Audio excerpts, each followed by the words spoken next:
നമസ്കാരം. ജീവിതത്തിലെ ദുരിതങ്ങളെല്ലാം മാറി ചില നാളുകാർക്ക് നല്ല കാലം വരാൻ പോകുന്നു. ദിവസങ്ങൾക്കുള്ളിലാണ് ഇവരുടെ ജീവിതത്തിൽ ഇനി ഉയർച്ച ഉണ്ടാകാൻ പോകുന്നത്. സാമ്പത്തികം, തൊഴിൽ, വിവാഹം, ആരോഗ്യം എന്നീ രംഗങ്ങളിൽ ഇക്കൂട്ടർക്ക് കാര്യമായ ഉയർച്ച വന്നു ചേരും. ഈ നക്ഷത്രക്കാർ ആരൊക്കെയെന്നും അവരെന്തൊക്കെ കാര്യങ്ങളാണ് ശ്രദ്ധിക്കേണ്ടതെന്നും വിശദമായി നോക്കാം. ആദ്യമായി കാർത്തിക നക്ഷത്രം. കാര്യങ്ങൾ ശ്രദ്ധയോടെ മുന്നോട്ട് കൊണ്ടുപോയാൽ എല്ലാം അനുകൂലമാകും. ജോലിസ്ഥലത്ത് ശത്രുത ഉള്ളവരുമായി അകൽച്ച പാലിക്കണം. സ്വന്തം കാര്യം മാത്രം നോക്കി മുന്നോട്ട് പോവുക. സർവൈശ്വര്യവും ഉയർച്ചയും ജീവിതത്തിൽ വന്നു ചേരും. മകയിരം. ജോലി, വിദ്യാഭ്യാസം എന്നിവയിൽ ഉയർച്ചയുണ്ടാകും. സാമ്പത്തിക ശേഷി വർദ്ധിക്കും. ശത്രുക്കൾ ഉണ്ടാകാൻ സാധ്യത കൂടുതലാണ്. അതിനാൽ മനഃശക്തി നഷ്ടപ്പെടാതിരിക്കാൻ പ്രത്യേകം ശ്രദ്ധിക്കണം. ഇഷ്ടദൈവത്തെ മനസ്സിൽ ധ്യാനിച്ച് മുന്നോട്ട് പൊക്കോളൂ. ആഗ്രഹങ്ങളൊക്കെ സഫലമാകും.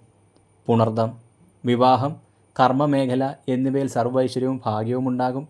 തെറ്റ് കണ്ടാൽ ഉടനടി ചോദ്യം ചെയ്യുന്ന ശീലം തൽക്കാലത്തേക്ക് മാറ്റിവെക്കുക. ആയില്യം. ആയില്യ നക്ഷത്രക്കാർക്ക് നല്ല കാലം വരാൻ പോവുകയാണ്. മറ്റുള്ളവർ പറയുന്നത് ശ്രദ്ധിക്കാതെ സ്വന്തം പ്രവൃത്തിയിൽ, സ്വന്തം കഴിവിൽ വിശ്വസിച്ച് മുന്നോട്ട് പോവുക. എല്ലാ മേഖലയിലും ഉയർച്ചയും ഐശ്വര്യവും ഉണ്ടാകും. അടുത്തത് അത്തം. അത്തം നക്ഷത്രക്കാർക്ക് വൻ സാമ്പത്തിക നേട്ടമുണ്ടാകും.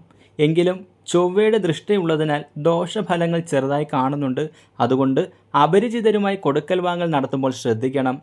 സൗജന്യമായി ലഭിക്കുന്ന ഒരു വസ്തുവും സ്വീകരിക്കരുത്. ശ്രദ്ധിച്ച് മുന്നോട്ട് പോയാൽ എല്ലാ മേഖലയിലും വിജയം കൈവരിക്കാനും സാമ്പത്തിക നേട്ടം ഉണ്ടാക്കിയെടുക്കാനും സാധിക്കും.